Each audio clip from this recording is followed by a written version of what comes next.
ክቡራን ተመልካቾቻችን እንደምንሰነበታችሁ ሳምንታዊው የወቅታዊ ጉዳይ መርሃ ግብራችን ነው። በዛሬው የወቅታዊ ጉዳይ መርሃ ግብራችን ባሳለፍናችሁ ሳምንታት በቤተክርስቲያን ከተከናወኑት አበይት ድርጊቶች መካከል የተወሰነው መርጠን ቆይታ ምናደርግ ነው የሚሆነው።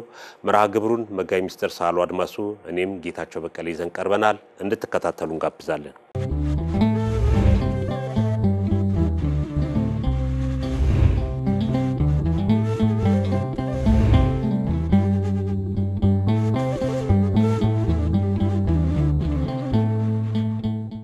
መጋቢ ሚስተር ወደ መጀመሪያው አጀንዳችን እንሂድና ያሳለፍነው ሳምንት 14ኛው ዓለም አቀፍ የሰንበት ትምህርት ቤቶች አንድነት ጠቅላላ ጉባኤ ተካሂዷል። እንግዲህ ለ14ኛ ጊዜ ሲካሄድ ነው። እንደሚታወቀው ሰንበት ትምህርት ቤቶች በሀገር ቤትም በውጭም ያሉ ተሰባስበው በወቅታዊ ጉዳይ ላይ ከዚህ ቀደም እንደ አህጉረ ስብከትም እንደ ሰንበት ትምህርት ቤት እንደ አንድነትም የሰሯቸውን ስራዎች በሪፖርት የሚቀርብበት የተለያዩ አጀንዳዎችን በወቅታዊ ጉዳይ ላይ ተነስተው የሰንበት ትምህርት ቤቶች ያደረጓቸውን ክንውኖች የሚመለከቱበት ነው። ውይይቶችም ነበሩ። ያቋም መግለጫ ሞቶ ጉባኤው የተጠናቀቀበት ነውና እስቲ ሰንበት ትምህርት ቤትን የተመለከተ አንዳንድ ጉዳይ እናንሳ። አመሰግናለሁ መምህር ጌታቸው። እንደተገለጸው ያሳለፍነው ሳምንት በርካታ ክንውኖች የተከናወኑበት ሳምንት፣ በጣም ብዙ ስራዎች የተሰሩበት ሳምንት ነው። እንግዲህ ሳምንቱ እንዴት አለፈ መርሃ ግብራችን ከነዚህ ክንውኖች የተወሰኑትን ለማየት ያህል ነው። እንግዲህ ከነዚህ ታላላቅ ክስተቶች ወይም ክንውኖች መካከል በዋነኛነት የሰንበት ትምህርት ቤቶች ማደራጃ መምሪያ ሀገር አቀፍ ወይም ደግሞ ዓለም አቀፍ ትልቅ ጉባኤ አድርጓል። ይሄ ጉባኤ እንደሚታወቀው በየዓመቱ ጳራቅሊጦስ በሚውልበት ወቅት ጳራቅሊጦስን ተከትሎ የሚዘጋጅ ጉባኤ ስለሆነ ጉባኤው ልዩ ያደርገዋል።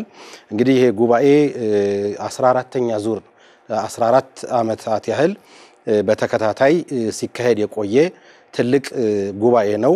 በዘንድሮው ግንቦት 30 እና ሰኔ 1 ቀን 2017 ዓመተ ምህረት ብፁዕ ወቅዱስ አባታችን አቡነ ማትያስ ቀዳማዊ ፓትርያርክ ርዕሰ ሊቃነ ጳጳሳት ዘኢትዮጵያ ሊቀ ጳጳስ ዘአክሱም ወዕጨጌ ዘመንበረ ተክለ ሃይማኖት ተገኝተው ቡራኬ የሰጡበት ትምህርት የሰጡበት ትልቅ ጉባኤ ነው። እንደዚሁም ደግሞ ብፁዕ አቡነ ሳዊሮስ የደቡብ ምዕራብ ሸዋ የሸገር ሲቲ የምስካየ ሕዙናን ገዳም ሊቀ ጳጳስ የኢትዮጵያ ኦርቶዶክስ ተዋሕዶ ቤተክርስቲያን ጠቅላይ ስራ አስኪያጅ በዚህ ጉባኤ ላይ ተገኝተው በጣም ጠንከር ያለ አስተማሪ የሆነ መልእክት ማስተላለፋቸውን ያው እየተከታተልነው የሰነበት ነው።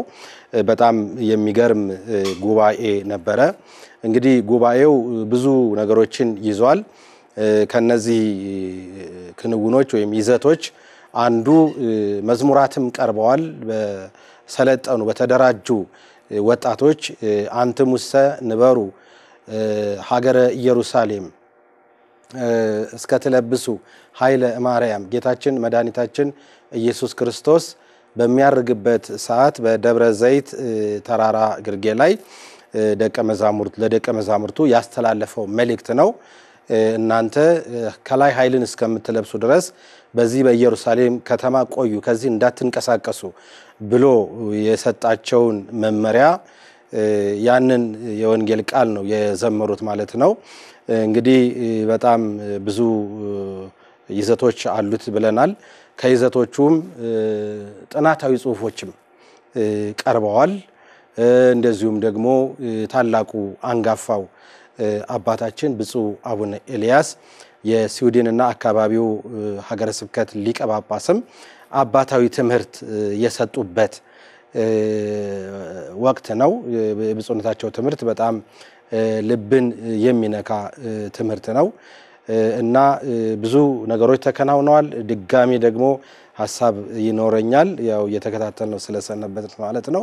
እንግዲህ የሰንበት ትምህርት ቤት ጉባኤ ይህንን ይመስል ነበር። አዎ እንግዲህ መጋቢ ምስጢር ሰንበት ትምህርት ቤት ስንል በተለይ ወጣቱን ትውልድ ያቀፈ ነው። ወጣቱን ትውልድ በማቀፍም በተለይ በትምህርት ሃይማኖት የቤተክርስቲያን ትምህርት በመማር በመልካም ስነ ምግባር ተኮትኩቶ በማደግ ከዛ በተጨማሪ ደግሞ ሰንበት ትምህርት ቤት ውስጥ በአብዛኛው እንደምናውቀው ከመንፈሳዊ ትምህርት በተጓሪ ዘመናዊ ትምህርትም ተምረው በተለያየ ሙያ ትልልቅ ደረጃ የደረሱ ልጆች ያሉበት ነው። እንደሚታወቀው ሰንበት ትምህርት ቤት እንግዲህ ልጆችም በሃይማኖት በስነ ምግባር ኮትኩቶ አሳድጎ ብቁ የሆኑ የቤተክርስቲያን ልጆች ማፍራት ነው። እንግዲህ እነዚህ ልጆች በሰንበት ትምህርት ቤት የሚያድጉ ሁላችንም በዛ ውስጥ እንደማለፋችን እንደ ሀገርም እንደ ቤተክርስቲያንም ሊያገለግሉ የሚችሉ ነው። በዚህ ምክንያት በተለያየ ቦታ በሙያቸው የሚያገለግሉ ዶክተሮች፣ ኢንጂነሮች፣ ሳይንቲስቶች የወጡበት ቦታ ነው። ከዛ በተጨማሪ በመንፈሳዊ ትምህርት መምህራን፣ ሰባኪያን፣ ካህናት በሆነ ቤተክርስቲያን እያገለገሉ ያሉበት ተቋም ነው እና ይህን ተቋም መኮትኮት መንከባከብ ወደ ቤተክርስቲያን ስራ ውስጥ በደንብ አሳትፎ ትውልዱን እንዲያንጽ ማድረግ ይገባል እና ሰንበት ትምህርት ቤት እንግዲህ እንደነዚህ አይነት ወጣቶች ስብስብ ነው። ይህ ስብስብ ደግሞ ለቤተክርስቲያን በተለይ በዚህ በያዝነው በ21ኛው መቶ ክፍለ ዘመን በጣም አስፈላጊ የሆነ የቤተክርስቲያኒቷን ችግሮችን በመካፈል በተለያየ ነገር በሙያቸውም በትምህርታቸውም ሊያግዙ የሚችሉ ወጣቶች ያሉበት ነው። እንደውም አንዳንድ ሰንበት ትምህርት ቤት መጋቢ ምስጢር ከዚህ ከዘመናዊ ትምህርት በተጓዳ የአብነት ትምህርት ራሱ የተጀመረበት ቦታዎች አሉ። በአብዛኛው የአብነት ትምህርትም እየተሰጠ ዲያቆናት ካህናት እየወጡ ነውና ዘመናዊ ትምህርት ከአብነቱ ትምህርት ጋር በማዋሃድ ወደፊት የተሻለ ስራ የተሻለ አገልግሎት ሊያገለግሉ እንደሚችሉ በአብዛኛው እየተደረገ ነው ያለው ሰንበት ትምህርት ቤት። ከዛም በተጨማሪ ቀደም ሲል አንዳንድ ሰንበት ትምህርት ቤት ጠንካራ ይሆኑ አሉ፣ ማዕከለኛ ይሆኑ አሉ፣ ገና ደግሞ አዲስ የተቋቋሙ አሉ። እነዚህንም አንድ በማድረግ ረገድ በዚሁ በአንድነቱ የስርዓተ ትምህርት መጽሐፍት ተዘጋጅቶ እነሱም ተመርቀው ወደ አገልግሎት ገብተዋል። በተለይ ከዚህ ቀደም ትምህርት ሃይማኖት አንድ ሰንበት ትምህርት ቤት የሚሰጠውና ሌላ ሰንበት ትምህርት ቤት የሚሰጠው የተለያየ ነበር።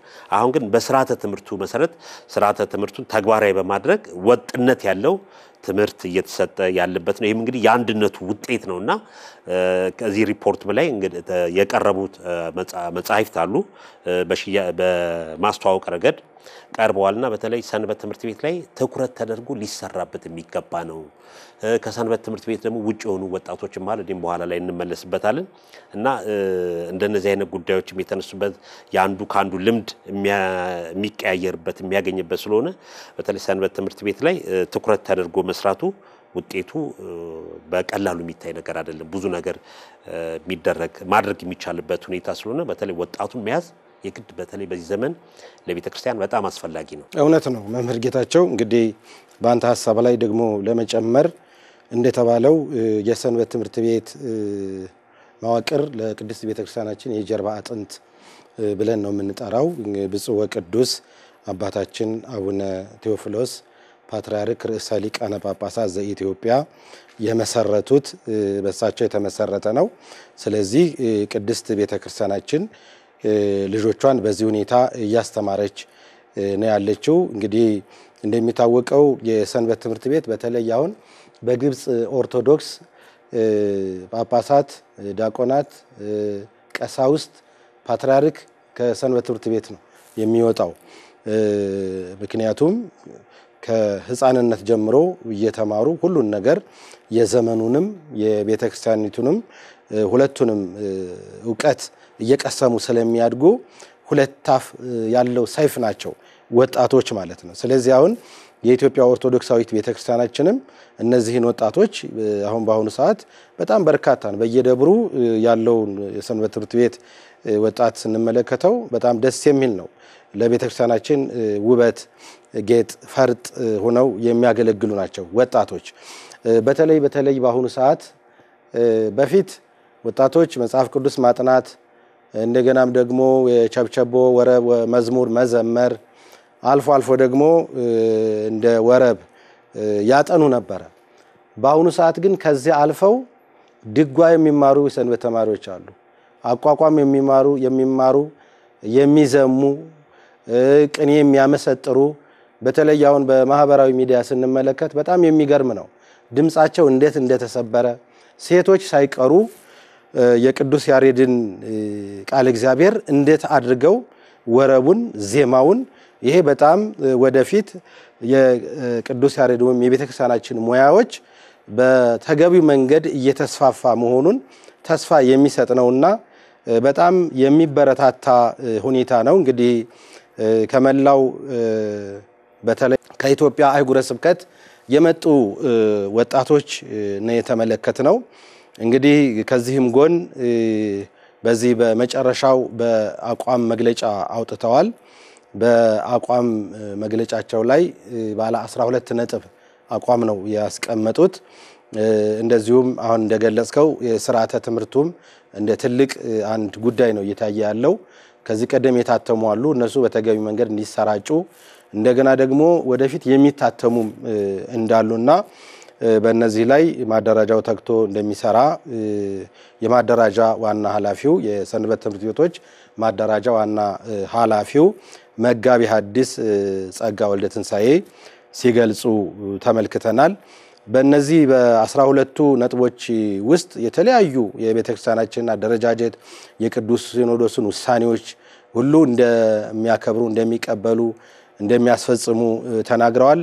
በተለይ በዚህ በአቋም መግለጫው ላይ ተራ ቁጥር 11 ላይ አንድ ለየት ያለ ወይም ደግሞ አጽንኦት የሰጡበት አቋም መግለጫ አለ።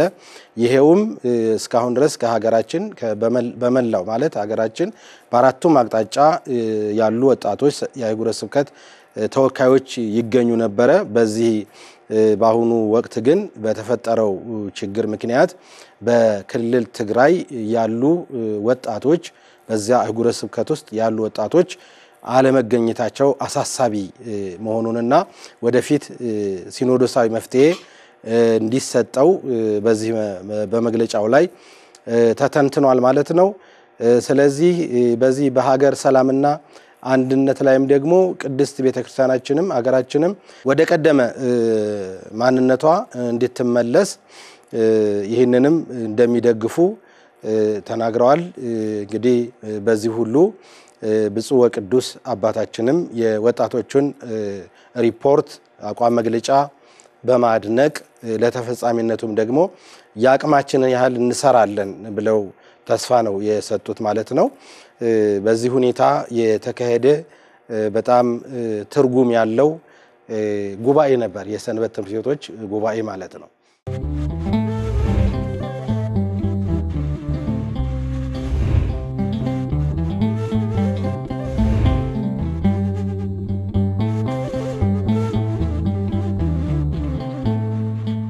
እንግዲህ ሰንበት ትምህርት ቤት ሲባል እንደ ቀላል ነገር መታየት የለበትም። በጣም የምሁራን ስብስብ ያለበት በመንፈሳዊም በዘመናዊም ትምህርት ያሉበት ነው።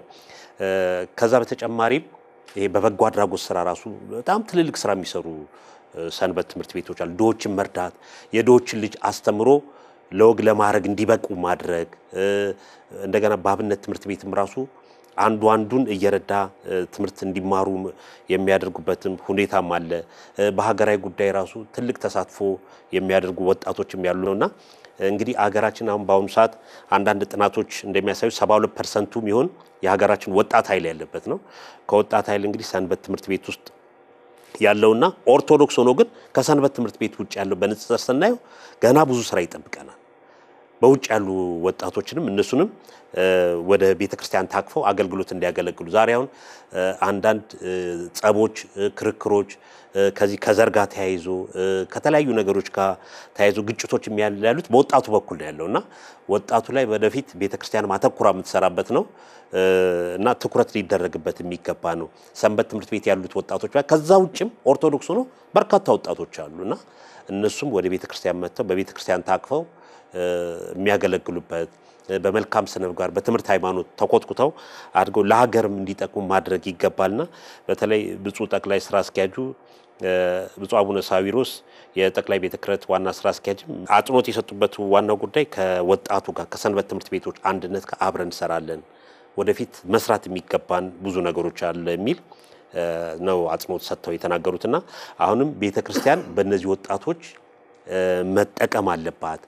በወጣቶች ውስጥ ደግሞ ሰንበት ትምህርት ቤት አድገው ስራ የሌላቸውም ልጆች አሉ በቤተክርስቲያን እነሱም ሰንበት ትምህርት ቤት እንደዚህ አነስ ያሉ የጎጆ ኢንዱስትሪዎች ለምሳሌ ጧፍ ስራስ ሊሆን ይችላል የሻማ ሊሆን ይችላል ሌሎች ነገር ተቋቁመው በሱም ራሳቸውን ችለው ቤተክርስቲያንም የሚያግዙ ወጣቶችን ማፍራት ይቻላልና እንዳጠቃላይ ሰንበት ትምህርት ቤት ሲባል ዝም ብሎ መዝሙር ዘምሩ ከበሮ መጥቶ መሄድ ብቻ አይደለም። ዛሬ አሁን ቀደም እንደገለጽነው በአብነት ትምህርት ትልቅ ደረጃ የደረሱ ልጆች አሉ። በክህነትም በሙያም ራሱ በተለያየ ዶክተር ኢንጂነሮች በሰንበት ትምህርት ቤት በርካታ ወጣቶች አሉ። የቤተክርስቲያኒቷን አርኪቴክት ዲዛይን የሚሰሩ አሉ። በተለያየ ስራ የሚሰሩ ስላሉ እነዚህን ወጣቶች እንደየሙያቸው አገልግሎት ላይ ማዋል ይገባል። በሕክምና ላይ የሚሰሩ አሉ። በተለያየ ነገር ሊሰሩ የሚችሉ አሉና በተለይ አንድነቱም አተኩሮ ሰንበት ትምህርት ቤት እንዲህ አመታዊ ጉባኤ ላይ ብቻ ተነጋግሮ ሪፖርት ቀርቦ መሄድ ሳይሆን ተከታትሎ ማን ሰንበት ትምህርት ቤት እንደ አራያ እንደ ሮል ሞዴል ምን እየሰራ ነው የሚለውን እያቀርቡ አንዱ ካንዱ ግንኙነት በማድረግ የተሻለ ስራ መስራት ይገባልና መጋቢ ሚኒስትር ቅድም እንደጠቀሱ የኮፕቲክን ሰንበት ትምህርት ቤቶች ማየት እንችላለን። ዛሬም በእንግሊዘኛ ቋንቋ በተለያየ ዓለም ላይ ትምህርቶች የሚሰጡ በእነሱ ዌብሳይት ላይ ነው። ከነሱ መካከልም እስከ ጵጵስና ድረስ የደረሱ እንመለከታለን። እኛም አሁን ሰንበት ትምህርት ቤት ጠቅላይ ቤተ ክህነትም ቅዱስ ሲኖዶስም ትኩረት በማድረግ በተለይ የሰንበት ትምህርት ቤትን እንቅስቃሴ ጎላ በማድረግ የተሻለ ስራ እየሰራ የሚገኝ ነው። እንደ ሀገርም እንደ ቤተክርስቲያንም በጣም ትልቅ ስራ የሚሰሩ ልጆች ስላሉ እነሱ ላይ ትኩረት ሊደረግ ይገባል። ሰንበት ትምህርት ቤት ብቻ ሳይሆን ከውጭም ያሉት ልክ እንደ ሰንበት ትምህርት ቤት ታቅፈው ትምህርት እየተማሩ ቤተክርስቲያኒቷን በተለያየ ሙያቸው ሊያግዙ የሚችሉ ናቸውና ትኩረት አድርጎ እነሱ ላይ መስራት የግድ አስፈላጊ ነው። እውነት ነው። መምህር ጌታቸው ሁለት ነጥቦች ልጨምርና ወደ ቀጣዩ ጊዜያችንን ለመቆጠብ ልንሄድ እንችላለን። እነዚህ ሁለት ነጥቦች ምንድናቸው? ብፁዕ አቡነ ሳዊሮስ ቅድም እንደተገለጸው ሰፋ ያለ በጣም አስተማሪ የሆነ መልእክት ማስተላለፋቸውን ተመልክተናል። እንግዲህ ለማስታወስ ያህል ወደዚህ ወደ ታላቁ ኃላፊነት ከመምጣታቸው በፊት በአህጉረ ስብከታቸው በደቡብ ምዕራብ ሸዋ በሸገር በዚህ በአዲስ አበባ ዙሪያ ከወጣቶች ጋር አንድ ትልቅ ስራ የሰሩ ወጣት ለቤተክርስቲያን የሚል መርሃ ግብር እንደነበራቸው ይታወቃል። ስለዚህ ቀደም ብለውም የጀመሩት ስለሆነ በዚህ ስራ ላይ ደግሞ ውጤታማ እየሆኑ ነው ማለት ነው። አስተላልፏቸው መልእክቶች በጣም አስተማሪ ናቸው። ሌላው አሁንም ትኩረት ወይም አጽንኦት ለመስጠት ነው። ቅድስት ቤተክርስቲያናችን ከማንም በላይ ወጣቱ ላይ መስራት እንደሚገባት ያው ይታወቃል። በቅዱስ ወንጌል ጌታችን መድኃኒታችን ኢየሱስ ክርስቶስ ለቅዱስ ጴጥሮስ የፍቅር ወይም ደግሞ ትወደኛለህን የሚል ጥያቄ በጠየቀበት ሰዓት ሶስት ኃይሎችን ወይም ደግሞ ምእመናንን በሶስት ምሳሌ መስሎ ነው ያስቀመጠው። የመጀመሪያው የምትወደኝ ከሆነ በጎችን ጠብቅ፣ በጎችን አሰማራ ነው። በጎችን አሰማራ፣ ግልገሎችን አሰማራ ካለ በኋላ ጠቦቶችን ጠብቅ። አሁን እዚህ ላይ የቃላት ልዩነት አለ። በጎችን አሰማራ፣ ግልገሎችን አሰማራ፣ ጠቦቶችን ጠብቅ። ምክንያቱም በዚህ በገሃዱ ዓለም መንጋ ወይም የበግ መንጋ ባለበት ያው ቀበሮ ለመንጠቅ ትሄዳለች እና ቀበሮ ተመልክታ የጠቦቱን ያፈረጠመውን ያንን ነው የምትይዘው። እንደዚሁም ደግሞ አሁን እነዚህ ያው ምሳሌ ነው። በጎች የተባሉ ታላላቅ ምእመናን፣ ግልገሎች የተባሉ ህፃናት፣ ጠቦቶች ወጣቶች በምሳሌ ነው ያስቀመጠውና በዚህ ዙሪያ ላይ አሁን በዓለም ዙሪያ ፈተናው የሚበዛው ተኩላውም ወይም ደግሞ ወደ ሌላ እምነት የሚጎትተውም ወጣቱም ደግሞ በሐሳብ ከፈቃደ ስጋ ጋር ከዓለም ጋር የሚታገልበት ወቅት ነው ይሄ ወጣትነት ማለት ነው። ስለዚህ ወጣቱ በጣም ጥበቃ ያስፈልገዋል። ቅድስት ቤተክርስቲያናችን በተለያየ መንገድ እየተንከባከበች ከጠበቀቻቸው ወጣት ጥቅሙ በጣም ብዙ ነው።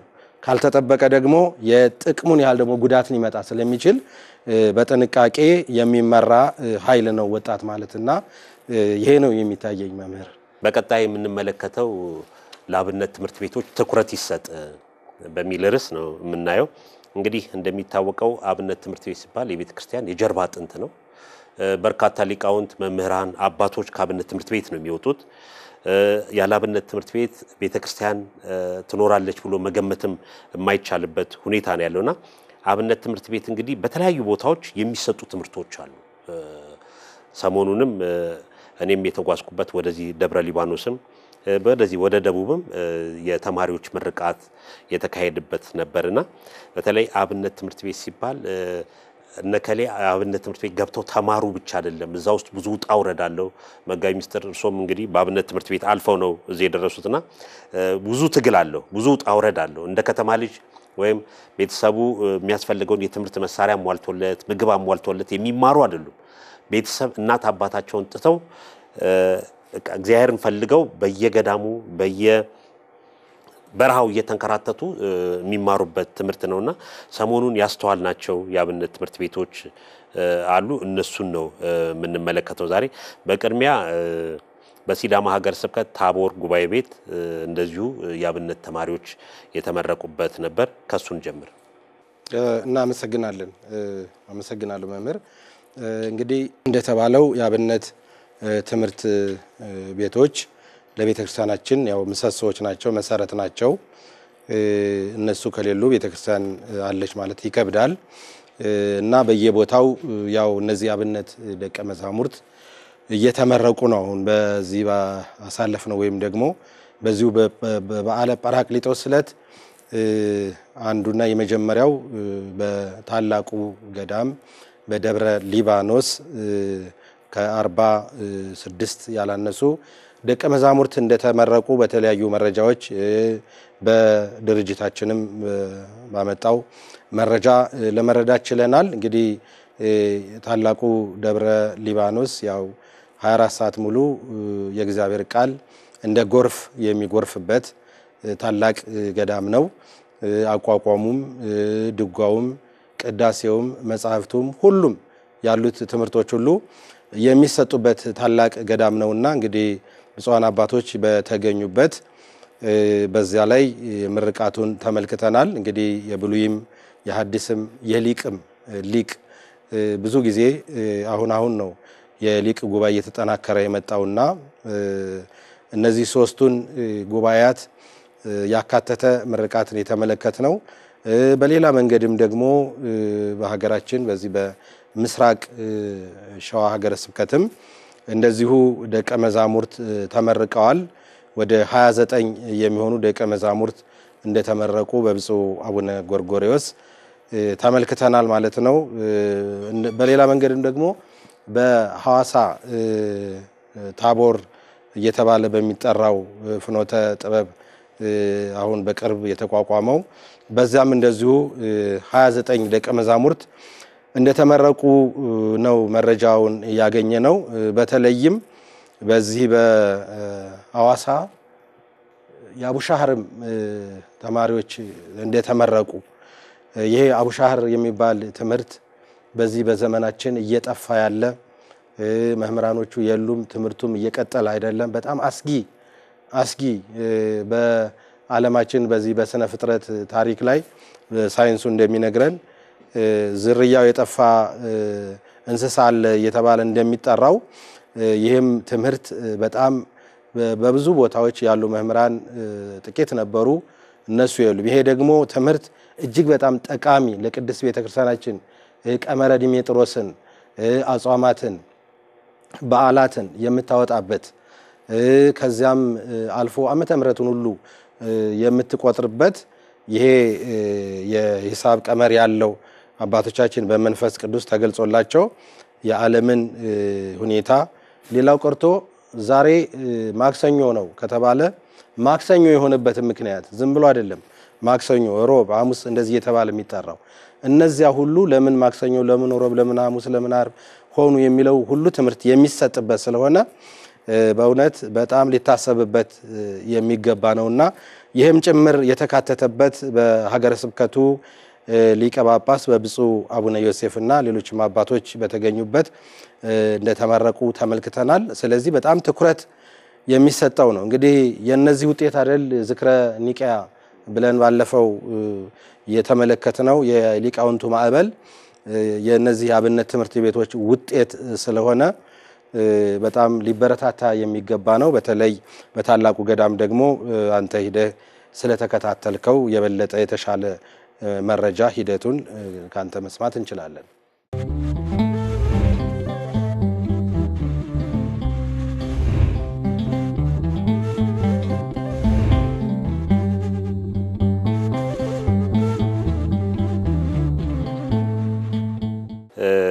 መጨረሻ ላይ አጠቃላይ ስለ ጉባኤ ቤቶች መደረግ ያለበትን ሐሳብ ሰጣለሁ። እንግዲህ ደብረ ሊባኖስ ምንለው በኢትዮጵያ ታሪክ ውስጥ በቀዳሚነት ከሚጠቀሱ ገዳማት አንዱ ነው። በርካታ የአብነት ትምህርት የሚሰጥበት፣ በርካታ መምህራን፣ በርካታ ተማሪዎች ያሉበት ነው። ከዛ በተጨማሪ ደብረ ሊባኖስ እንደ ሌሎቹ ገዳማት አይደለም። ደብረ ሊባኖስ ላይ አንድ ሰው ትምህርት ሊማር ሄዶ ከንባብ ጀምሮ ዜማውን ቀጥሎ ቅኔውንም ከዛ ብሉይ ሐዲስ እያለ እስከ ሊቅ ድረስ ሊሄድበት የሚችል ብዙ ቦታ ሳይንከራተት እዛ ሆኖ ሊማርባቸው የሚችል ገዳም ነው። ገዳሙ እንግዲህ ባገኘሁት መረጃ ወደ 5000 ቢሆኑ ደቀ መዛሙርት አሉ። ከንባብ ጀምሮ እስከ ላይ ድረስ የሚማሩ እንደገና 18 ንባብ ራሱ 4-5 ቦታ ነው ያለው። 18 ታላላቅ መምህራን አሉ ብሉያት የሚያስተምሩ፣ ሐዲሳት ሊቅ የሚያስተምሩ፣ ሌላም ትምህርት የሚያስተምሩ 18 ናቸው ያሉት። እንግዲህ ሰኔ 1 ቀን በተደረገው ምርቃት ከብሉይ ኪዳን 8 ከሐዲስ ኪዳን 15 ከሊቃውንት 23 በድምሩ 46 ደቀ መዛሙርት ናቸው የተመረቁት። እንግዲህ ደብረ ሊባኖስ በተለይ እኔም ጉባኤ ቤቱ የመጽሐፍት ጉባኤ ቤቱ ታሪኩ ወደ ኋላ ላይ ስናየው 1955 ዓመተ ምህረት ነው ተመሰረተ። ከዛ በፊት ግን ትምህርት ቤቱ የለም፣ ጉባኤ ቤቱ የለም አይደለም። 1955 ብፁዕ ቅዱስ አቡነ ባስልዮስ እንዲመሰረት ያደረጉበት ትምህርት ቤት ነው ትምህርት ቤቱና ከዛ ጀምሮ ስንቆጥረው 62 ዓመት እድሜ ያስቆጠረ ትምህርት ቤት ነው። በዚህ 62 ዓመት ውስጥ በርካታ ምሁራን፣ በርካታ ሊቃውንት፣ በርካታ ጳጳሳት ከዛ ተምረው እስከ ጵጵስና ይደረሱ አሉ።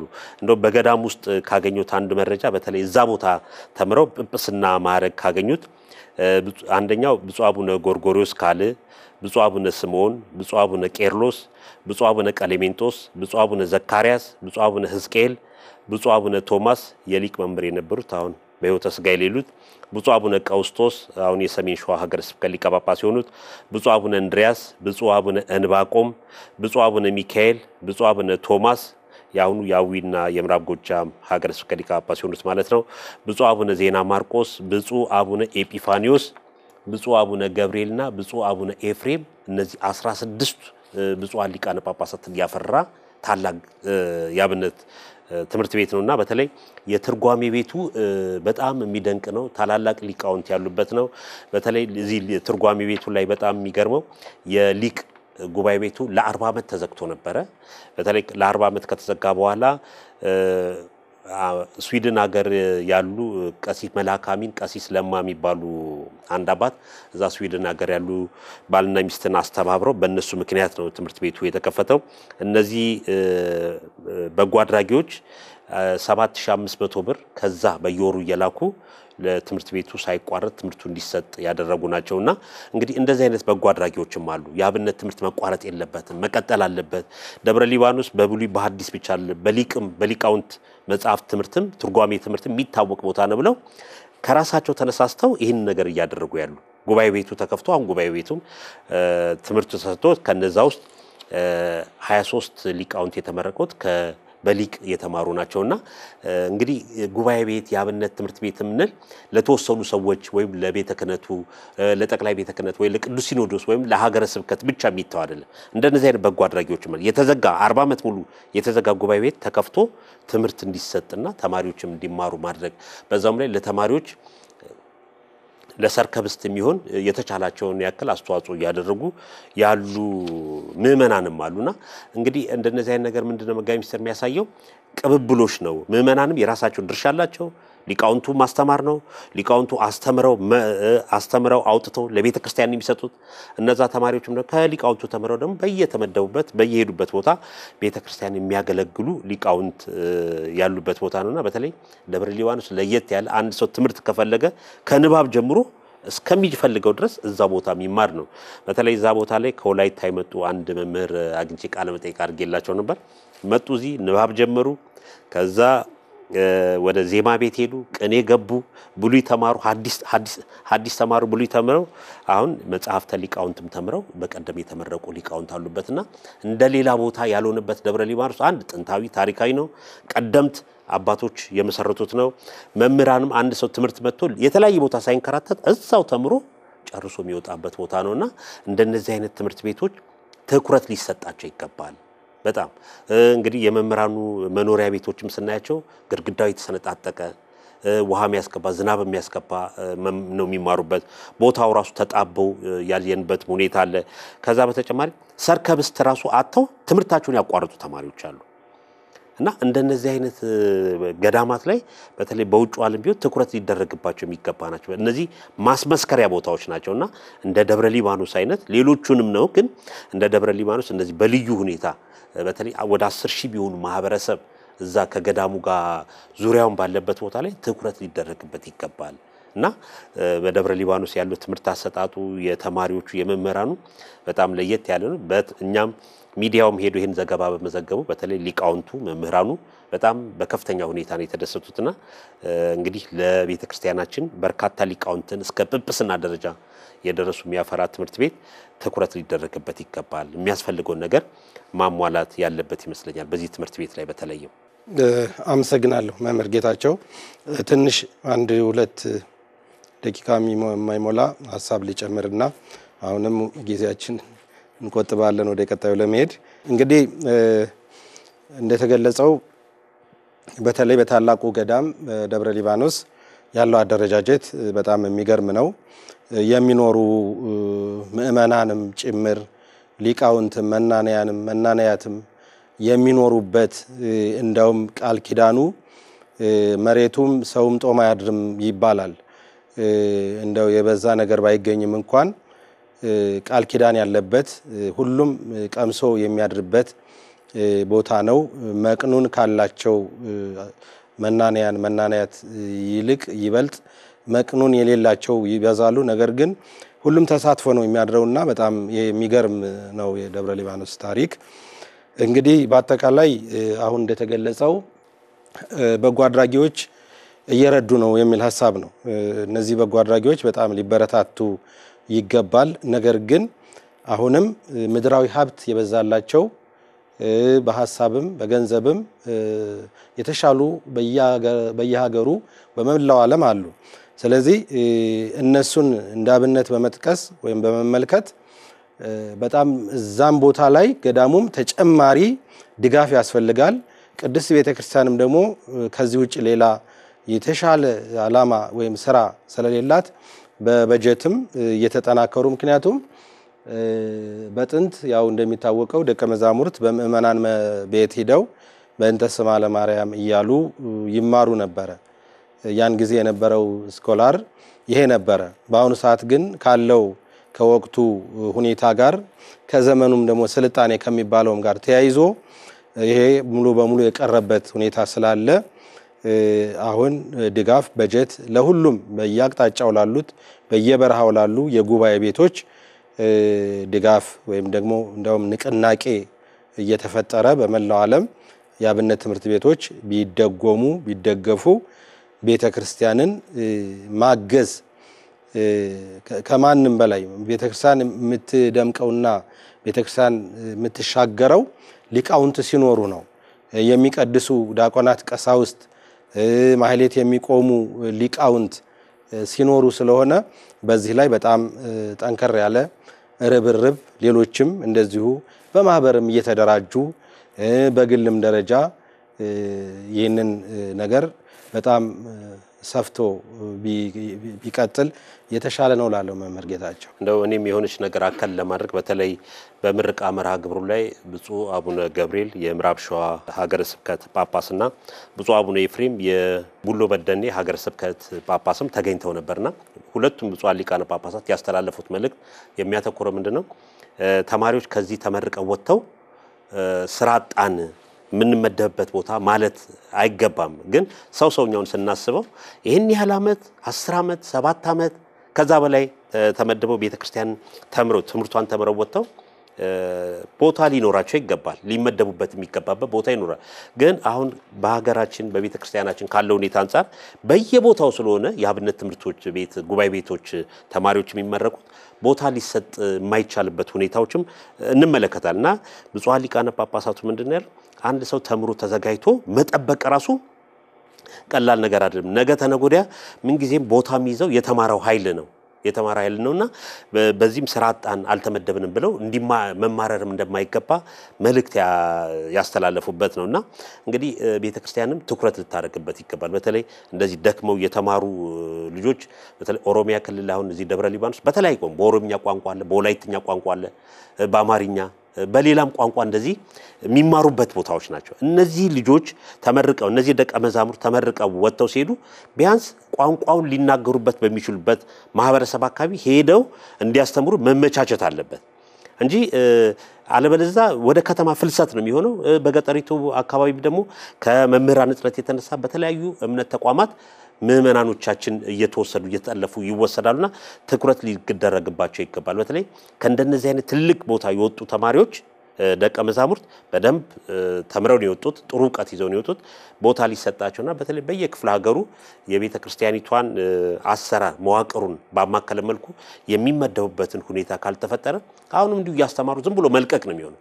ይሄ ደግሞ የግድ ከተወሰነ ጊዜ ሰው መስራት መልበስ መመገብ አለበትና ወደ ከተማ አካባቢ ፍልሰት ይሆንና በገጠሪቷ በዳር አካባቢ ሲታሰብ የነበረው ቤተክርስቲያን አገልግሎቷ እንዲሰፋ የተሻሉ መምህራን እዛ ቦታ ሄዱ ምዕመናን ተምረው ንስሐ ገብተው ስጋው ደሙን እንዲቀበሉ የማድረግ ሁኔታ እየሳሳ ይሄዳልና በተለይ ጠቅላይ ቤተ ክህነቱም ትኩረት በማድረግ እንደዚህ የተመረቁ ተማሪዎችን በገጠሪቷ ኢትዮጵያም ሰፊ አገልግሎት የሚሰጡበት ሁኔታ ማመቻቸት ይገባልና ደብረ ሊባኖስ ላይ በተለያየ ቋንቋ በኦሮምኛ የሚተረጉሙ ያብራሩ ነበሩ፣ በወላይትኛ ቋንቋ የሚተረጉሙ የሚያብራሩ ነበሩ፣ በአማርኛም በሌሎች ቋንቋዎች እኔ ሶስቱም በቋንቋዎች ስላየው ነውና እንደነዚህ አይነት የተማሩ ምሁራንን በየቦታቸው በየሀገር ስብከታቸው በተለይ ቋንቋውን የሚሰማ ምዕመናን የሚመደቡበት ሁኔታ ቢኖር የተሻለ ነው።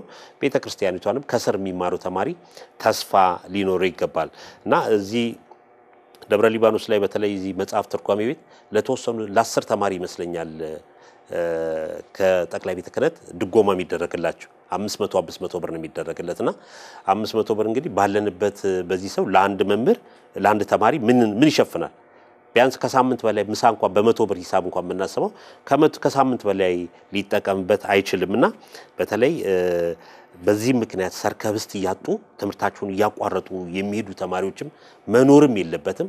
ምክንያቱም ከስር ደግሞ የሚመጣው ከስር ንባብ ዜማ እየተማረ ወደ መጽሐፍ ትርጓሜ የሚመጣው ደግሞ እነሱን እያየ እነከሌማ ተምረው ምንም ስራ ሳያገኙ ወይም ደግሞ ትምርታቸውን አቋርጠው ወደ ከተማ ሄዱ ተሰደዱ የሚል ተስፋ መቁረጥ ነገርም እንዳይመጣ በተለይ አብነት ትምህርት ቤቶቻችን ትኩረት ሊደረግባቸው ይገባል። በድጓ አድራጊ ምዕመናንም በተለይ እንደነዚህ አይነት ለአብነት ትምህርት ቤቶች ራሳቸው የሚችሉበት አነስተኛ የጎጆ ኢንዱስትሪ ሊሆን ይችላል። ከተማ አካባቢ ህንጻ ተሰርቶ ከህንጻው ኪራይ ተማሪዎች መምህራን የሚደጎሙበትን ሁኔታ ማመቻቸት ከሁሉም የሚጠበቅ ነው። ቅዱስ ሲኖዶስ ጠቅላይ ቤተ ክህነት አህጉረ ስብከትና ምዕመናንም በአንድ ላይ ተቀናይተው በተለይ አብነት ትምህርት ቤት ላይ ያሉትን ችግሮች አሁን ልክ የጠቃቀስናቸው ነገሮች ወደፊት መታየት የለባቸውም። እነዚህን ተረባርቦ የተሻለ ስራ ለመስራት የሁሉንም ሰው ርብርብ ይፈልጋልና እንግዲህ ሁሉም ሰው በዚህ ጉዳይ ላይ ትኩረት ቢያደርግ መልእክታችን ነው።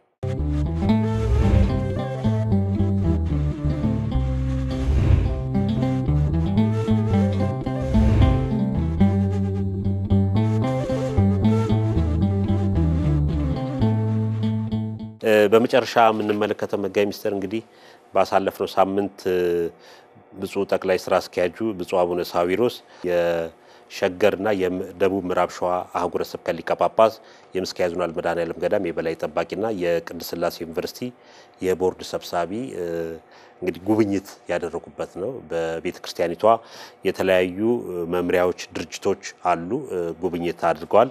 በዛሬው ዕለትም ወደፊትም እንግዲህ እነዚህ በምን ሁኔታ ላይ ያሉ ምን እየተሰራ ነው ምን እየተደረገ ነው በአሁኑ ወቅት በጠቅላይ ቤተ ክህነት በየመምሪያው በየድርጅቶቹ ያሉ ተቋማት በምን ሁኔታ ላይ ነው ያሉት ምን ያህል ስራዎች እየተሰሩ ነው የሚል ጉብኝት እያደረጉ ይሄ ደግሞ የሚጠበቅ ነገር ነው።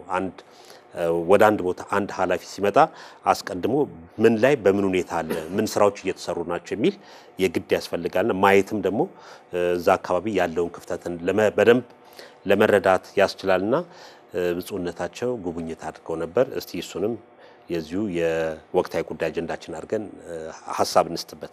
እሺ አመሰግናለሁ መምህር ጌታቸው። እንግዲህ ብፁዕ አቡነ ሳዊሮስ የጠቅላይ ቤተ ክህነት ዋና ስራ አስኪያጅ የደቡብ ምዕራብ ሸዋ የሸገር ሲቲ የምስካየ ኅዙናን መድኃኔዓለም ታላቁ ገዳም ሊቀ ጳጳስ አሁን ሁለተኛ ዙር ወይም ደግሞ ክፍል 2 ጉብኝት ወይም ቅኝት እያደረጉ ነው። ባሳለፍነው ሳምንት የተደረጉትን ጉብኝቶች በተለይ መንግስታዊ በሆኑ ተቋማት ወይም ደግሞ ሀገራችን በምትመራባቸው መስሪያ ቤቶች ከበርካታ ብፁዓን አባቶች ጋር ጉብኝት ሲያደርጉ ቆይተዋል። በዛኛው ሳምንት ማለት ነው። በዚህኛውም ሳምንት ደግሞ በዚህ ባሳለፍነው በሁለተኛው ሳምንትም ይህንን ጉብኝት ቀጥለውበታል። በተለይ ባለፈው እንደተከታተልነው ከፕሬዝዳንት ታዬ አጽቀሥላሴ ቤተ መንግስት ሄደው ከሳቸው ጋር ጉብኝት ወይም ትውውቅ ምክክር አድርገዋል። በዚህ ጉባኤ ላይም አፈ ጉባኤ ታደሰ ጫፎም ተገኝተዋል። ሌሎችም በርካታ ከፍተኛ የመንግስት ባለስልጣናትም አብረው ተገኝተዋል። እንግዲህ ይሄ ምን ያህል ጥቅም እንዳለው ባለፈው በደንብ በስፋት ተወያይተንበታል። ጥቅሙን ደግሞ በተገቢው መንገድ ወደፊት የምናየው ስለሆነ ከዛ ነው ሐቁን እውነቱን የምናገኘው ማለት ነው። ስለዚህ በዚህ አሁንም ደግሞ ብፁዕነታቸው እንግዲህ የመጀመሪያ ስራ አንድ ባለስልጣን አንድ መሪ ወደ ቢሮ ተቀምጦ የቢሮ ስራዎችን ወይም ደግሞ ወደ መዛግብት ከመሄዱ በፊት በአጠቃላይ ያሉትን ነባራዊ ሁኔታዎች ማየት መመልከት ጠቃሚ ስለሆነ ይህንን ነው ያስቀደሙት ብፁዕነታቸው። እንግዲህ ከዚህ ከጉብኝቱ አንዱ የኢትዮጵያ ኦርቶዶክስ ተዋሕዶ ቤተክርስቲያን ቴሌቪዥን ድርጅት ብፁዕነታቸው ብፁዕ አቡነ ዲዮስቆሮስ የቅዱስ ሲኖዶስ ዋና ጸሐፊ እንግዲህ ብፁዕነታቸውም ሁለቱም ብፁዓን አባቶች ሁለቱም ዋናዎች በሁሉም ጉብኝቶች ባንድ ላይ ነው የሚንቀሳቀሱት እና በዚህ ሁኔታ የመገናኛ ብዙሃኑን በአጠቃላይ አደረጃጀቱን ይህንንም ታላቁን ስቱዲዮ ጭምር ተዘዋውረው ጎብኝተዋል፣ ሐሳብ ሰጥተዋል። የማጠናከሪያ ወይም የማበረታቻ እንደዚሁም ደግሞ የቴሌቪዥን ድርጅቱ የበላይ ኃላፊ ሊቀ ጳጳስ ብፁዕ አቡነ ማቴዎስም አስጎብኝተዋል፣ ገለጻ አድርገዋል። ስላሰራሩም ስለሁሉም ነገር ግልጽ ሐሳብ የሰጡበት ወቅት ነው። እንግዲህ ከዚህ በመቀጠል ደግሞ ያው እንደሚታወቀው የኢትዮጵያ ኦርቶዶክስ ተዋሕዶ ቤተክርስቲያን በአሁኑ ሰዓት በተለይ በዚህ በአዲስ አበባ ከተማ በርካታ የልማት ስራዎችን እየሰራች ነው። ከነዚህ የልማት ስራዎች ህንፃዎችን እየገነባች ነው። በዚህ በዘመኑ አነጋገርም በኮሪደር ተጠቃሚ እየሆነች ነው። ያለቁ ህንፃዎች የተጀመሩ ህንፃዎች መካከል ላይ ያሉ ህንፃዎች አሉ። በፒያሳም በተለምዶ አሮጌ ቄራ በሚባለውም በዚህ በቤተ ክህነት ግቢም። ስለዚህ ብፁዕነታቸው ከብፁዓን አባቶች ጋር በመሆን እነዚህን የልማት ስራዎች ምን ላይ እንደደረሱ ይዘታቸውን ተዘዋውረው ከመሬት እስከ ፎቅ ድረስ በመውጣት በመውረድ ተመልክተዋል ማለት ነው። ይሄ ደግሞ ወደፊት ለሚሰሩ ስራዎች ቁርጠኛ ለመሆን ምን ያህል አቅም እንደሚያስፈልግ ለመደራጀት፣ ለማቀድ፣ ለመምራት የሚጠቅም ነገር ስለሆነ እንግዲህ ዛሬ ይሄንን ነው የተመለከትነው። በሚቀጥለውም ደግሞ ሌሎች ስራዎች ይኖራሉ። በየጊዜው ሚዲያችን ከብፁዕነታቸው ጋር ባለመለየት ስራዎችን እየሰራ እየዘገበ ለምእመናን መረጃውን የሚያደርስ ነው የሚሆነው ማለት ነው። እውነት ነው። እንግዲህ ጉብኝት ስንል መጋቢ ምስጢር ተናግረውታል። በርካታ ጠቀሜታዎች አሉ። የተጀመሩ ስራዎች፣ ያልተጀመሩ ስራዎች፣ ከዛ በተጨማሪ ደግሞ ገና ወደፊት ስራ የሚፈልጉ ጉዳዮችም ሊኖሩ ይችላሉና የትኛው ስራ ከየትኛው ቦታ ቅደም ተከተሉን ራሱ ማስቀደም የትኛውን ማስቀደም እንደሚገባ ማየቱ መጎብኘቱ ጥሩ ነው። ለሚጎበኙት አካላትም ብርታት ነው የሚሰጠው። በተለይ እዛ ቦታ ላይ ያሉ ችግሮችንም እዛ የሚጎበኙ አካባቢ ያሉ ባለሙያዎችም የተመደቡ ሰዎችም እዛ የሚጎበኙ ቦታዎችንም ያሉትን ችግሮች ለጠቅላይ ስራ አስኪያጁም ስለሚያቀርቡ እነዛን ሀሳቦች በመያዝ ወደፊት በተሻለ ስራ ለመስራት ጠቀሜታው ሰፊ ነውና እንግዲህ መጋቢ ምስጢር እንደተናገሩ ነው የኛ ሚዲያችንም ክቡር ጠቅላይ ስራ አስኪያጁም የቅዱስ ሲኖዶስ ዋና ጸሐፊውም በሚያደርጓቸው ጉብኝቶች የስራ ጉብኝቶችም ሆነ እንደዚህ ሐዋርያዊ አገልግሎት በተመለከተ ከስር እየዘገብን መረጃውን ለመላው የኢትዮጵያ ኦርቶዶክስ ተዋሕዶ ቤተክርስቲያን ምእመናን የምናቀርብ ነው የሚሆነው። እንግዲህ በዛሬው ዕለት ያዝነው ሌላው እንደው ትንሽ ማስታወስ ስላለብን ነው።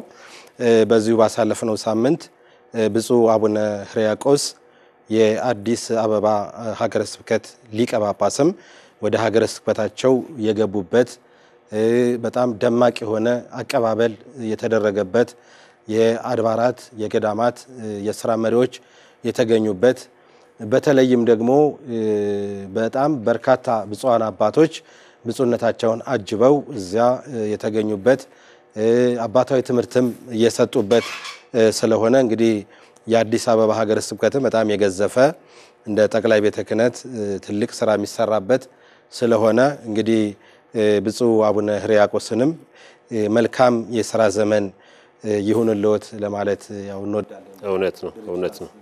እውነት ነው። እንግዲህ መጋቢ ምስጢር ካለን ሰዓት አንፃር ሌሎችም ጉዳዮች ነበሩ ማየት ሰዓት ይገድበናል። በዚሁ እናቀማለን። ክቡራን ተመልካቾቻችን በዛሬው የወቅታዊ ጉዳይ መርሃ ግብራችን እንግዲህ በተነሱት 3-4 ጉዳዮች ላይ ከመጋቢ ምስጢር ሳህሉ አድማሱ ጋር ሰፋ ያለ ቆይታ ያደረገን መሆኑን ተከታተላችኋል። ከመርሃ ግብሩም ብዙ ትምህርት እንዳገኛችሁ ተስፋ እናደርጋለን። ካለን ሰዓት አንፃር የዛሬው መርሃ ግብራችን በዚሁ እናጠቃልላለን። መርሃ ግብሩን ይዘን የቀረብነው መጋቢ ምስጢር ሳህሉ አድማሱ፣ እኔም ጌታቸው በቀለ ከመላው የስቱዲዮ ባለሙያዎቻችን ጋር በመሆን ነበር። እኛ በዚሁ እንሰናበታለን። ቀሪውን የኢትዮጵያ ኦርቶዶክስ ተዋሕዶ ቤተክርስቲያን የመገናኛ ብዙሃን መርሃ ግብር እንድትከታተሉ እየጋበዝን እኛ በዚህ እንሰናበታለን። ሰላም